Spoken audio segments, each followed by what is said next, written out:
अस्सलाम वालेकुम, डॉक्टर वजिया गुलजार, clinical oncologist. आज हम जिस टॉपिक पे बात करेंगे वो है एक कैंसर के पेशेंट्स में एक इमरजेंसी कंडीशन है। एक ऐसी कंडीशन जिसमें अगर इमीडिएट बेसिस पे, अगर फौरी तौर पे अगर एक मरीज़ का इलाज हो जाए तो उससे मरीज़ अपनी अच्छी क्वालिटी ऑफ लाइफ, अपनी अच्छी ज़िंदगी जी सकता है, और इसका नाम है कॉर्ड कंप्रेशन। अच्छा, अब कॉर्ड कंप्रेशन है क्या?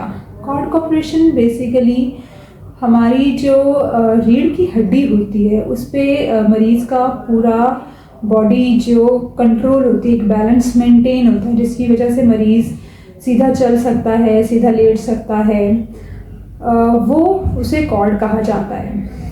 समटाइम्स ऐसे होता है कि कैंसर अगर चौथी स्टेज का हो तो वो मरीज़ के कुछ और मुख्तलिफ अपनी मेन जगह से निकल के और मुख्तलिफ अज़ा में अगर चला जाए तो ऐसे कैंसर को हम चौथी स्टेज का कैंसर कहते हैं।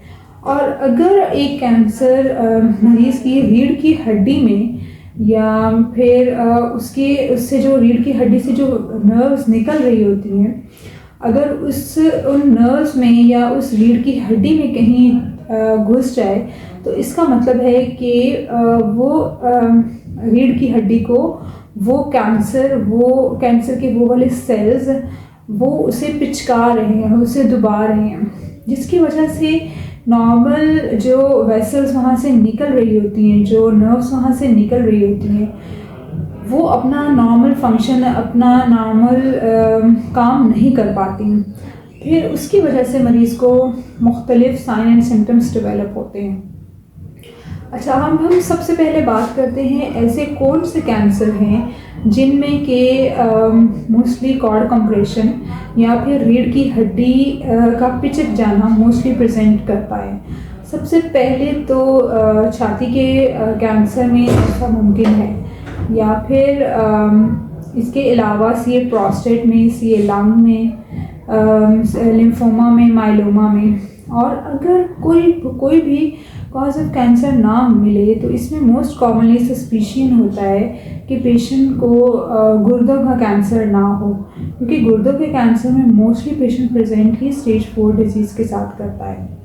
अच्छा, अब इसमें मरीज़ प्रेजेंट कैसे करता है? ओपीडी में जब मरीज़ आता है तो वो मोस्टली कंप्लेन करता है कि मुझे कमर के किसी भी हिस्से में बहुत शदीद दर्द है, इस कदर शदीद दर्द है कि मेरे से बर्दाश्त नहीं होता, या फिर पेशेंट होता ही व्हील चेयर पर।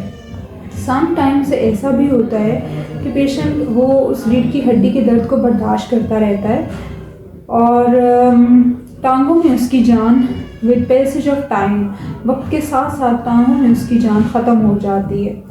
और अगर बहुत ही ज़्यादा अग्रेसिव डिजीज़ हो या लोकली एडवांस कैंसर की नौयत आ गई हो तो उसमें बड़े और छोटे पेशाब पे भी मरीज़ का कंट्रोल नहीं रहता। जब ऐसी कोई कंडीशन आ जाए तो और उसके साथ साथ अगर मरीज़ को ये भी हो, कंप्लेन हो कि मैं बहुत ज़्यादा थकावट महसूस कर रहा हूँ और मैं बहुत ज़्यादा जल्दी थक जाता हूँ, या मुझे बहुत कमज़ोरी महसूस हो रही है, तो ये भी एक सस्पिशन रेज करती है टुवर्ड्स द कॉर्ड कंप्रेशन।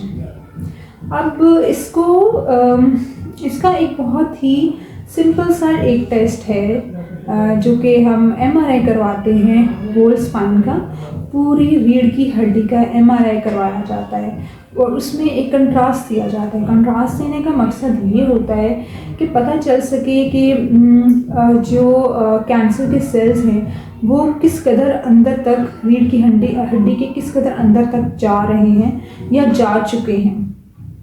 अच्छा, और फिर इसके बाद बात आती है इमीडिएट बेसिस पे पेशेंट को कैसे ट्रीट करना है।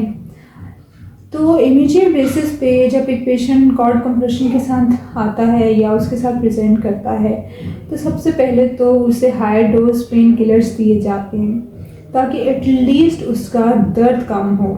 इसके बाद फिर स्टेरॉइड्स पेशेंट को दिया जाता है under the cover of proton pump inhibitor.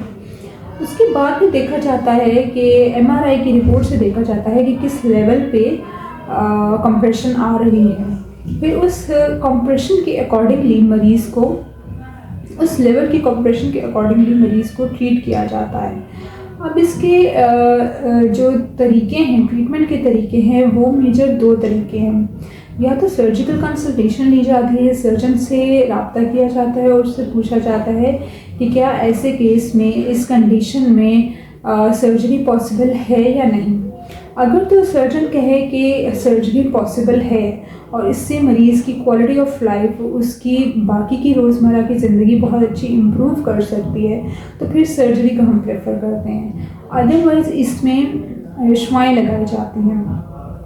अब एक मरीज़ जो कि आया ही व्हील चेयर पे है और वो एक अपने रोज़मर्रा के काम भी नहीं प्रॉपर्ली कर पा रहा, तो इस केस में सिर्फ एक शुआ लगाई जाती है। या फिर एक ऐसी कंडीशन जिसमें कि मरीज़ को बहुत ज़्यादा दर्द है, या फिर वो इस कदर शदीद दर्द है कि मरीज़ से टॉलरेट ही नहीं हो रहा और हमें उसका इमीडिएट रिलीफ चाहिए, फ़ौरी तौर पर उसका इलाज चाहिए, उस दर्द से निजात चाहिए, तो फिर एक ही शुआ लगाई जाती है।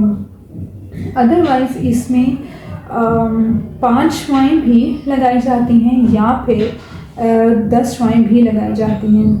अब जो मोस्टली डेटा और रिसर्च के थ्रू ये देखा गया है कि जो 5 शुआओं वाला ट्रीटमेंट है वो भी इफ़ेक्टिव है, वो भी बहुत अच्छा ट्रीटमेंट है as compare to the treatment for 10 fractions. So आज हमारा जो टॉपिक था उस पर हमें ये पता होना चाहिए, एक मरीज़ को ये पता होना चाहिए कि कॉर्ड कंप्रेशन किस तरह से डेवलप हो रहा है। अगर मरीज़ को एक कैंसर की डायग्नोस केस को अगर बहुत ही ज़्यादा कमर में एक अचानक से दर्द शुरू हो गया है, या फिर वो ये महसूस करता है कि मेरी टांगों में या निचले धड़ में मेरा जान नहीं है, मुझे कोई चीज़ें महसूस नहीं हो रही, या फिर एकदम से मरीज़ ये कंप्लेन करता है कि मैं अपनी टांग हिला नहीं पा रहा, मसल वीकनेस हो रही है, तो ये एक अलार्मिंग साइन होता है towards the cord compression.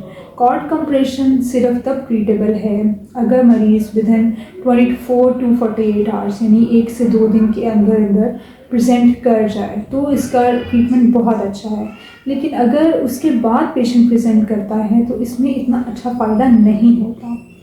So this was all about my discussion today. I hope you like my video. If you have not subscribed yet, please subscribe. Thank you.